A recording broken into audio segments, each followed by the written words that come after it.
আসসালামু আলাইকুম রহমতুল্লাহ। আমার হাতে একটা মিনি ড্রোন দেখতে পাচ্ছেন। এই ড্রোনটা আমার ছোট ভাইয়ের। সে কত টাকা দিয়ে কিনেছ? 1800। সে হিপসখানার শিক্ষার্থী, অর্থাৎ হিপস বিভাগে পড়ে। সে 1800 টাকা জমিয়ে তার স্বপ্নের এই ড্রোনটা কিনেছে। আমরা এখন দেখবো এটা আসলে কিভাবে উড়ে বা কতটুকু উঠতে পারে। আমরাও মাদ্রাসায় থাকা অবস্থায় অনেক ধরনের স্বপ্ন দেখতাম এবং ছোটো ছোটো অনেক জিনিস কিনেছি। তো আজকে তার এই ড্রোনটা দেখ উড়ে তো আমার হাত থেকে উঠবে। কাছে কাছে দেবো,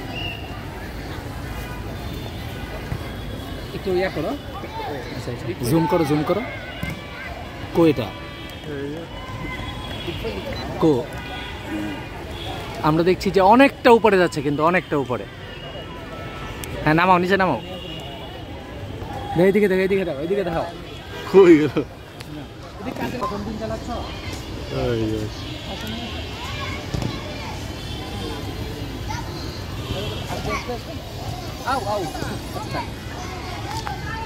আজকে প্রথম দিন সে এই ড্রোনটা পরিচালনা করছে, যার জন্য হয়তো সম্ভবত একটু পরিচালনায় কিছুটা সমস্যা আছে, হাতে নামাতে পারে নাই। বাকি তোমার এই 1800 টাকা, এদিকে আছে, কাছে আসো, 1800 টাকা খরচ করতে কষ্ট হয় নাই? কতদিন এই টাকাটা জমিয়েছ? ঈদের টাকা, ঈদের সালামের টাকা। আচ্ছা, কয় পাড়া হয়েছে তোমার? শেষ হয়েছে, মাশাআল্লাহ।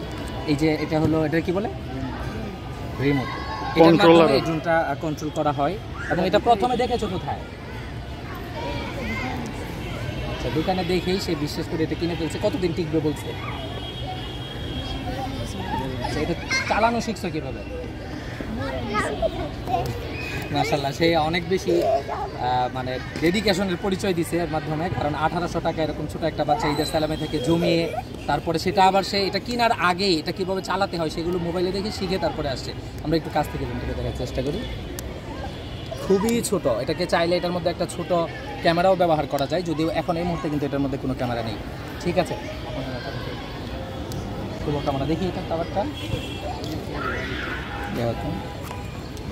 অর্থাৎ হিপসখানায় পড়ার সময় 1800 টাকা জমিয়ে এমন একটা শখ পূরণ, যেটা আমাদের সময় একেবারে অকল্পনীয় বিষয় ছিল। আমরা আরও অন্য কিছু কিনেছি, কিন্তু এই ধরনের ড্রোন কেনার যে শখ, সেটা আসলে তোমার স্বপ্নটা কোন জায়গা থেকে আসে? প্রথম কখন মনে হয়েছে যে একটা ড্রোন কিনবা? অনেক আগে। আচ্ছা, আল্লাহ তাআলা তোমার এই ড্রোনটাকে, মানে এখন তো খেলনা ড্রোন, কিন্তু আমাদের মুসলিম জাতির জন্য কাজে লাগে এমন ড্রোন ভবিষ্যতে যেন পরিচালনা করতে পারে সেই ড্রোন। ঠিক আছে, তোমার নাম কি? মোহাম্মদ শরীফ। কোন মাদ্রাসায় পড়ো? লালমাটিয়া। ঠিক আছে, আসসালামু আলাইকুম।